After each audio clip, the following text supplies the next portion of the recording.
What's going on, everybody? Hey, it's Hopper. Just pretend that I clapped my hands and threw my fists in the air like I normally do to start my videos. Welcome to the first installment of Unleashed Potential, where we discuss anything and everything from training tips to fad diets to recovery methods, anything that can help optimize one's greatness. Today's topic will be carbohydrates and how they are not the enemy. Over the years, since about 2003, is when I first started to see that carbohydrates became increasingly the unfortunate enemy to performance, to weight loss, to pretty much everything that seemed to be health related.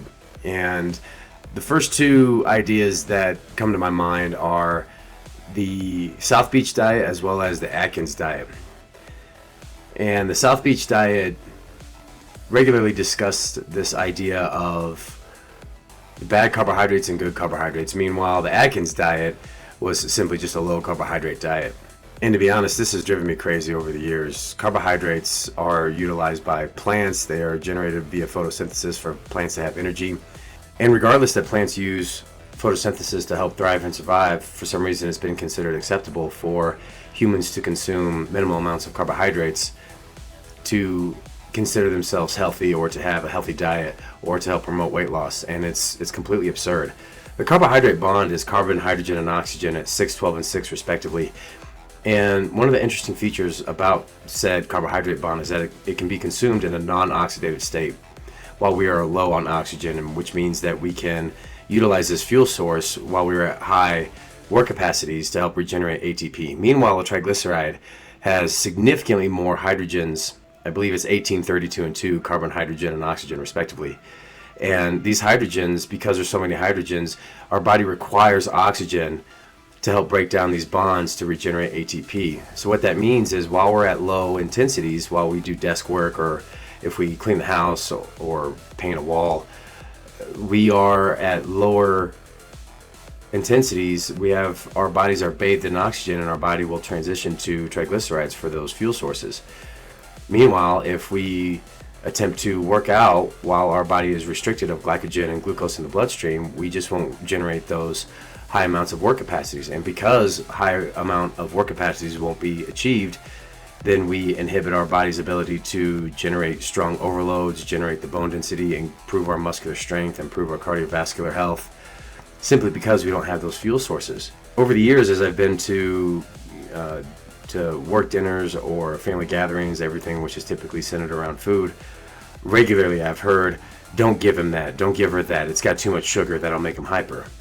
Well, that's what you want before an individual goes and works out. We want to be hyper, we want to have energy to give ourselves the ability to generate that overload. And to further clarify, as we move forward with this episode is independent of fasting. There are definitely a large amount of benefits with respect to fasting. The scientific literature supports that. This topic is also independent of sugars that we would find in candies, sodas, anything that's processed, Halloween candy, anything like that. The carbohydrate sources that we discuss are the rice, the brown rice, the pastas, the fruits, the juices, the apple juice, the orange juice, things like that. Back to this idea of the South Beach diet, which regularly discussed a notion of good carbohydrates and bad carbohydrates. That's completely false. There's no such thing. What we need to be concerned with when we consume carbohydrates is at what time do we intend to work out, so we can plan the consumption of said carbohydrates accordingly. If we eat too soon before a workout and the carbohydrates are way too low on the glycemic index, there's no way our body's going to have enough time to break the food down via digestion and absorb into the small intestine. As if we were to eat a sweet potato, there's no way that our body would have enough time to digest and absorb all of that. What we need to consume an hour, 90 minutes prior to a workout are small pieces of fruit that are maybe ground up with water that we drink, light yogurts, even the goo packets that triathletes use, which is basically straight glucose. Those fuel sources will be absorbed into the small intestine than if we were to consume barley or brown rice or a sweet potato with something that has such a low glycemic index. However, if we work out at 10 a.m. and for dinner that night at 6 or 7, that's when we would want to consume the foods that have lower glycemic indexes, such as the barley, the brown rice, the pastas, sweet potatoes. So the South Beach diet, I think, failed miserably because it said nothing about timing of the food and the fact that everything will eventually break down into glucose. That's the smallest common denominator. The Atkins diet was just simply absurd because anyone could eat however much food they wanted to with no carbohydrates, and even if an individual ate more than they consumed, even on a low carbohydrate diet, the individual, based off the second law of thermodynamics, would still gain weight. The reason why the Atkins diet was initially so successful was because once we restrict carbohydrates from our diet, we lose a fair amount of water weight. Each gram of carbohydrate that's located in our body is surrounded by 3 grams of water. And within 24 to 36 to 48 hours of a low carbohydrate diet, an individual can lose a significant amount of weight, and most of it's due to the water loss. And again, who knows of the potential side effects, long-term side effects of a low carbohydrate diet. Our brains need that glucose to function throughout the day. Again, plants use photosynthesis to generate that glucose. Why do we need to avoid this fuel source? It's completely absurd. Over the years, I've participated in numerous conversations where I discuss someone who consumes 3,000 to 4,000 to 5,000 calories a day to meet their energy needs, and that the percentages of carbohydrates of 60% carbohydrates, 20% proteins, and 20% fats still needs to be the same for someone that only requires 1,500 calories for weight loss or 2,500 calories for maintenance level. And people always respond with, oh, well, they're different, that's different, that's different. No, these conversations are so similar, and I've had so many of them that I can give someone a transcript of what someone is about to say. The social conditioning is so strong with respect to how many people want to avoid carbohydrates for the fact that it's going to make them allegedly overweight. What makes us overweight is the fact that we consume more calories than we burn, and it's that simple. We need the carbohydrates to perform adequately. We need the carbohydrates to think. We need the carbohydrates throughout our day-to-day lifestyle. They should never be restricted. I think over time humans are going to pay a pretty steep price for such low carbohydrate diets, and our cognitive development may be on the decline. Our physical development is certainly on the decline.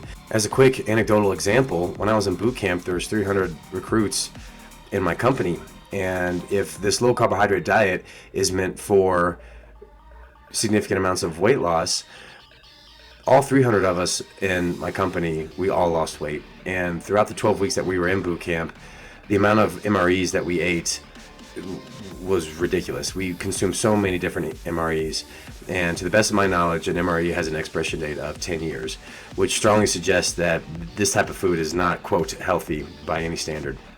All the food is vacuum packed. It can be stored in high temperatures, low temperatures, and all of us lost weight. If that's the overall goal for low carbohydrate diets, is to lose weight, it goes back to the idea of the second law of thermodynamics. We just need to burn more calories than we consume. If we want to optimize our weight loss, we need to continue to keep our carbohydrates at a fairly high percentage of our total overall calories, roughly 50 to 60%. We need those carbohydrates so that way we can generate high work capacities in the gym, so that way we can generate that bone density once again, so that we can stress out our cardiovascular systems adequately, and so that we have healthy amounts of brain function. So to conclude, continue to consume those carbohydrates. The pastas, the whole wheat breads, the fruits, the oatmeals, definitely the oatmeals. These foods are not going to be any sort of enemy. They will give you the energy that we need throughout the day. And avoid the social conditioning at all costs. It's, for lack of a better phrase, it's absurd. It's garbage. The social conditioning is so bad that we live in a society where everywhere we look on social media and magazines and billboards, it's low carbohydrate this, low carbohydrate that, no sugar this, zero sugar that. Yet the society that we also live in has one of the highest obesity rates around, and that's such a dichotomy. It's got to make one strongly consider what the problem actually is. I don't see how those two ideas can equally exist. You know, no sugar this, no sugar that, yet our obesity rate is incredibly high. So that's it for this first installment of Unleashed Potential. The videos in the background that you see are some of the highlights from my previous videos, as well as some other photos of the topics that we've discussed. For those of you that enjoy this content, please feel free to send a donation to the links below in the description. At the very least, please like this video and also subscribe to the channel, and we will see you all next time.